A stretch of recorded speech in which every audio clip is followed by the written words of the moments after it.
We turn to news now across the nation. A potential military strike on Iran could happen as soon as Saturday, according to top national security officials. President Trump has positioned U.S. warships and fighter jets in the region as nuclear talks continue with the country. Senior White House correspondent Ed O'Keefe has the latest from the White House. Sources tell CBS News the president hasn't yet made a final decision on whether to strike. Conversations about potential military action are described as fluid and ongoing as the White House weighs the political and military risks of escalation. The president has said he would consider strikes if Iran doesn't agree to curb its nuclear weapons program. This is American News Network, and I am here to tell you why we are going into Iran and we are going to bomb these guys. Why is it going to happen soon, and why is it going to happen? Let me explain a couple of things that's going on right now. First off, the tension in the Middle East has been wound as tight as a rubber band for the last 3,000 years. And this is a very key point in history.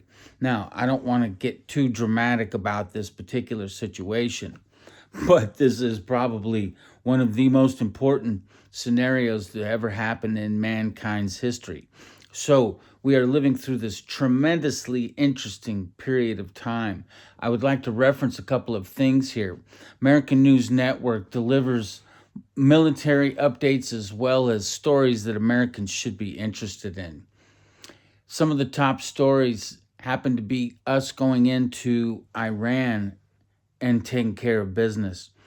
Everything in the realm of military posture is showing that we are going in and we are going to hit these guys, and we're going to hit them hard.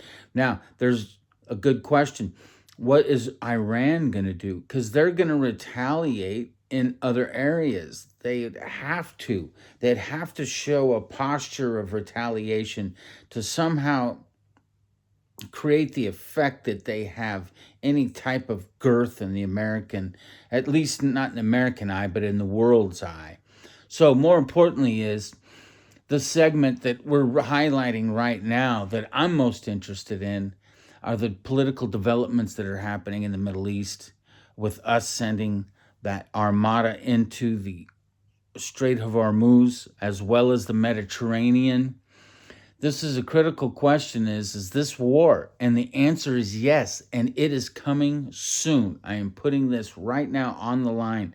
We should see this thing maybe this weekend.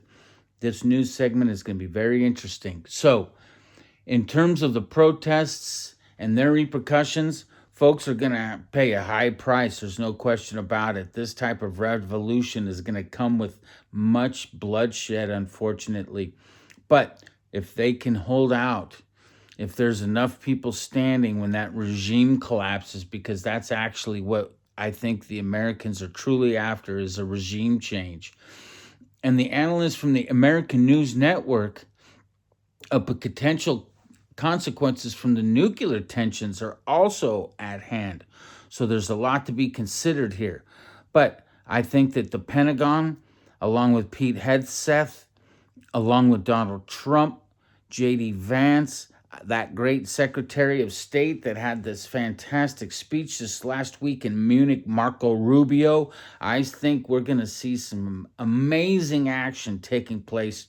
It's going to be very exciting for Americans, but I think it's also going to be very consequential to the peace in the Middle East. And I know that sounds a little bit contradictory, but the bottom line is it's going to take this military might, us wrestling down the snake in the Middle East, chopping off the head, and then letting peace and prosperity foam into the region.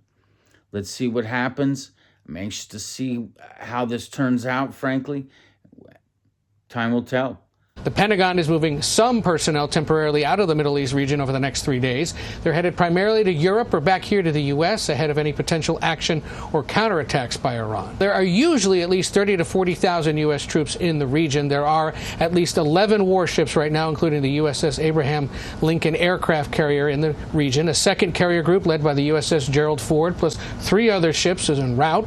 50 U.S. aircraft flew into the region just today. One potential military target is Iran's ballistic missile sites. The Israelis have been raising concerns about the increased development of Iran's missile program since a late December meeting with President Trump. He told Israeli Prime Minister Benjamin Netanyahu at that meeting he would support strikes on Iran's ballistic missiles if a nuclear deal can't be reached. This is going to be an amazing battle from the sky. And I'm going to tell you something. Khomeini messed up. He crossed the line. He had these guys killed, these protesters mowed down. This is not going to go well for him. I'm telling you, it's coming. Get ready.